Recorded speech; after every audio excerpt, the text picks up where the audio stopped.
warahmatullahi wabarakatuh. Selamat pagi. Pagi. Gimana kabar kalian hari ini? Baik. Oke, hari ini ada yang tidak berangkat?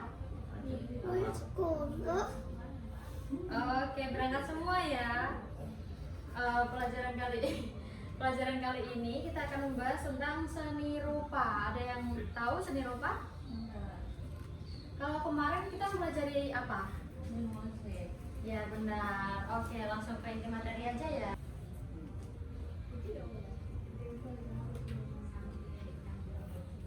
Oke, ruang adalah unsur seni rupa yang terbentuk dari gambar konsep ruang dua bidang atau lebih yang saling bertemu pada bagian sisinya.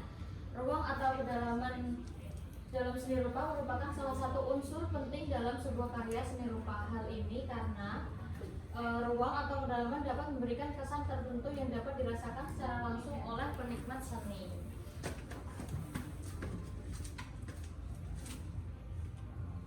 Di sini ada yang pernah lomba menggambar?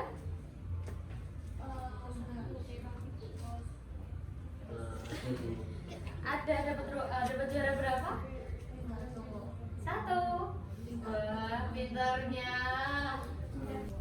Oke, jenis-jenis ruang untuk menggambar itu ada jenis seni rupa itu ada seni rupa 3 dimensi. Pada seni rupa 3 dimensi itu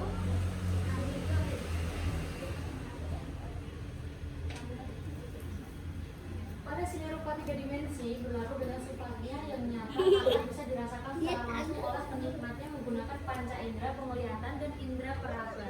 Bagian yang kedua ada seni rupa 2 dimensi. Seni rupa 2 dimensi bersifat ilusi atau semu karena tidak bisa dirasakan secara langsung oleh sebab hasil ilusi ini dari gambar yang cepat, pipi, cembung, menjorok dan lainnya hanya bisa dinikmati menggunakan indera penglihatan.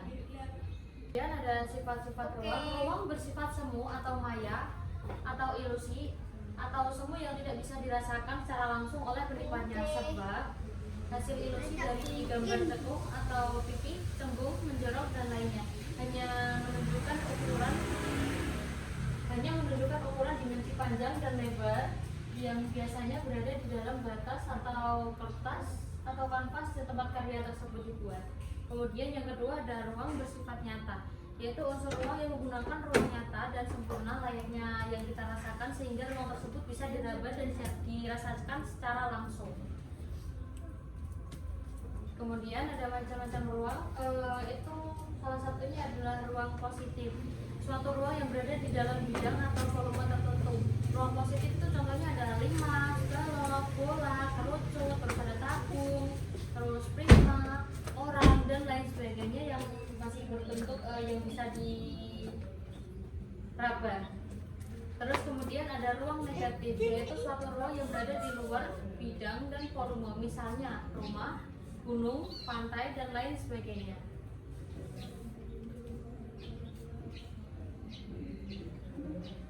Kemudian fungsi dari ruang ini yaitu memberikan kesan dimensi dari objek yang terdapat pada karya seni rupa seperti kesan, kedalaman, dan jarak pada sebuah gambar atau lukisan alam. Kemudian yang kedua adalah untuk menunjukkan tempat dan peristiwa yang terjadi. Kemudian ada seni grafis. Seni grafis adalah karya seni visual 2 dimensi yang diproses dengan teknik teknik cetak. Karakteristik seni grafis itu ada beberapa macam ya, yaitu contohnya karya seni yang akan dihasilkan dengan cara dicetak. Kemudian yang kedua ada karena bisa dicetak ulang, itu artinya karya seni ini bisa dilakukan dengan proses reproduksi hingga lebih dari satu. Kemudian yang ketiga ada hasil karya seni itu sangat ditentukan bagaimana teknik cetak dan media itu digunakan. Sampai sini ada yang tanyakan? Kayaknya pada lemes ya? Belum sarapan ya?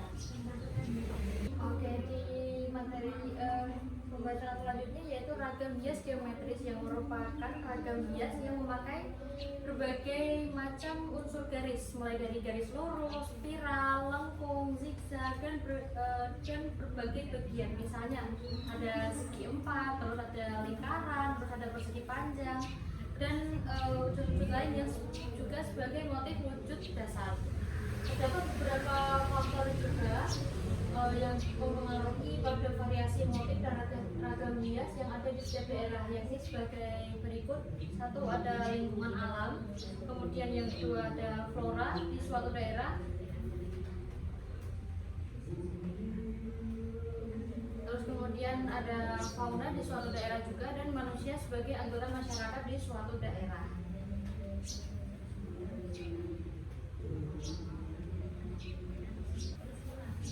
Kemudian ada ciri-ciri bentuk 3 dimensi. Ada yang tahu?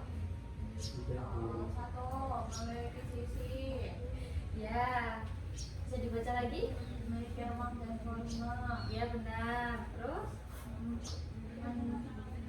Memiliki warna. Terus kemudian dia gambar.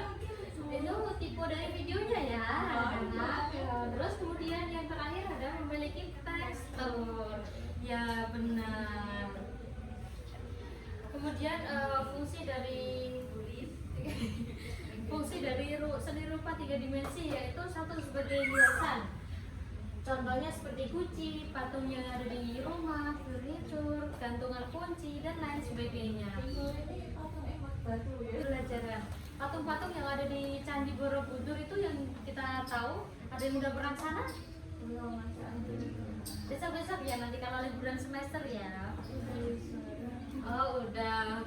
Itu tuh kita bisa mengetahui sejarah pembuatannya, itu biasanya ada di artikel-artikel, di jurnal, di Google, itu udah banyak ya. Kemudian ada sarana religi. Itu biasanya seperti ornamen-ornamen pada masjid, gereja, dan pura. Kemudian ada 4, yaitu sarana rekreasi, yaitu mengunjungi keindahan alam,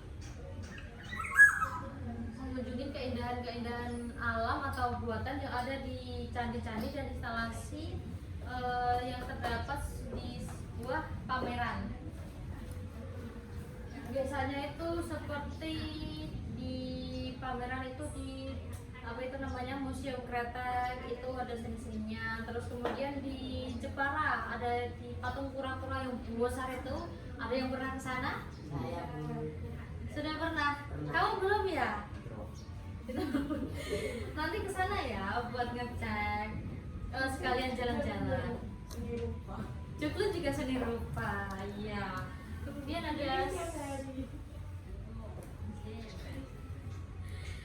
ada yang kelima, ada sebuah peringatan atau penanda seperti tugu atau prasasti. Di sini tuh banyak ada tugu-tugu itu, seperti di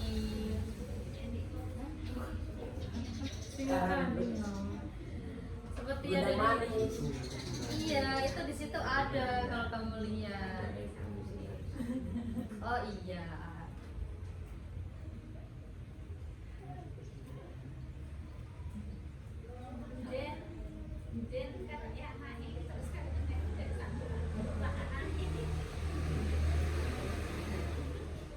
Terus kemudian ada jenis-jenis karya seni rupa 3 dimensi. Seni rupa murni 3 dimensi yaitu karya seni yang diciptakan dengan tujuan utama berkaitan dengan keindahan. Contohnya tadi ya ada seperti boneka, patung, dan kayak boneka-boneka kecil yang zaman-zaman dulu itu. Terus kemudian yang kedua ada seni rupa terapan 3 dimensi, yaitu karya seni rupa yang tidak hanya menekankan pada aspek keindahan, melainkan juga kegunaannya. Contoh seni rupa 3 dimensi jenis ini adalah seperti keramik yang ada gambar-gambarnya dan motif-motifnya itu yang biasanya difungsikan sebagai pot bunga, guci, teko, mangkok, dan sebagainya. Kemudian ada yang terakhir ada apresiasi seni. Apresiasi seni, karya seni adalah tindakan yang kemudian yang terakhir ada cara mengapresiasi seni. Apresiasi karya seni adalah tindakan yang digunakan untuk menghargai, menilai, dan memahami suatu karya. Alasan kita perlu mengapresiasi karya pribadi adalah pengembangan diri, agar kita tuh tahu, oh potensi kita tuh seperti ini, kita udah bisa menggambar ini, menghasilkan ini karya seni gitu. Kemudian yang kedua ada menemukan kekuatan dan kelemahan, supaya kita itu tahu kita tuh udah bagus belum sih buat ini, buat karya seni ini. Nah itu kelemahannya di apa, kekurangannya di apa, itu kita bisa tahu, dan kelebihannya di apa, seperti kayak oh kita udah bagus buat ini, jadi kita bisa tahu gitu. Terus ekspresi diri itu Ekspresi diri itu seperti kayak misalkan kita mengetahui seni yang kita buat itu ternyata oh bagus ya, ternyata aku bisa kayak gitu.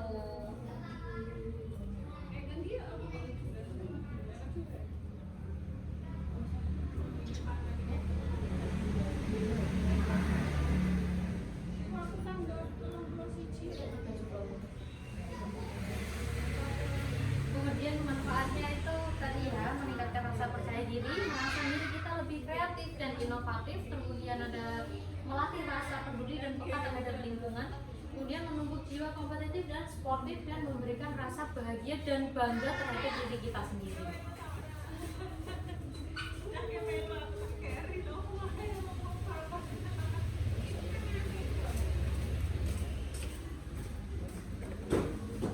Sekian, terima kasih, semoga bermanfaat. Sebelum itu ini sudah LKPD ya, nanti kalian kerjakan satu-satu dengan cara ini nanti LKPD-nya ada menggambar juga ya.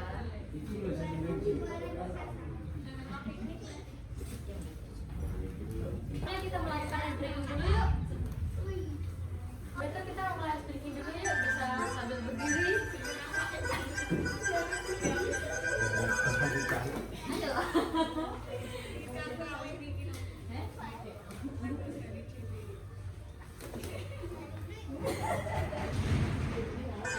Five, four, three, two.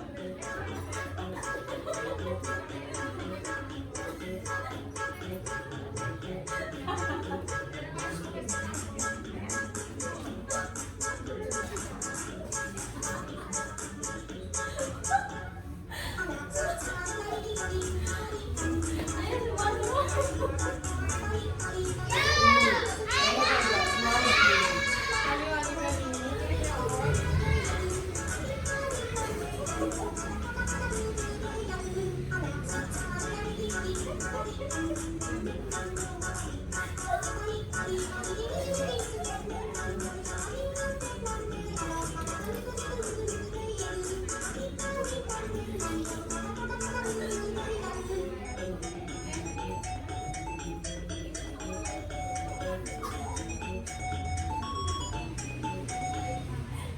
Yeay, sudah semangat? Enggak, Dikerjain ya, waktunya ada 5 sampai 10 menit. Silakan dikerjakan. Kamu nggak bawa pulpen? Ini apa ya? Ini gini, ini namanya gini ya.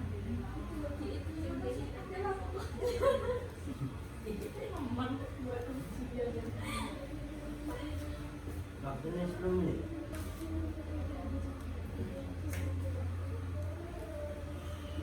Nanti itu yang nomor 3 nanti digambar ya, digambar yang bagus, terus habis itu dikumpulkan. Iya, Bu. Buat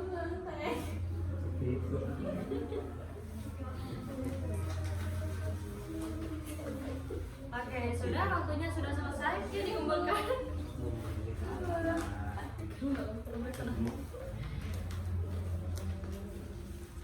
Oke, karena pembelajaran hari ini sudah selesai, materi selanjutnya adalah seni tari ya. Iya, Bu. Iya. Sekian pembelajaran hari ini, Ibu tutup dulu karena waktunya sudah mau istirahat. Mohon maaf apabila ada kesalahan kata dari Ibu. Sekian, Assalamualaikum warahmatullahi wabarakatuh. Waalaikumsalam warahmatullahi wabarakatuh.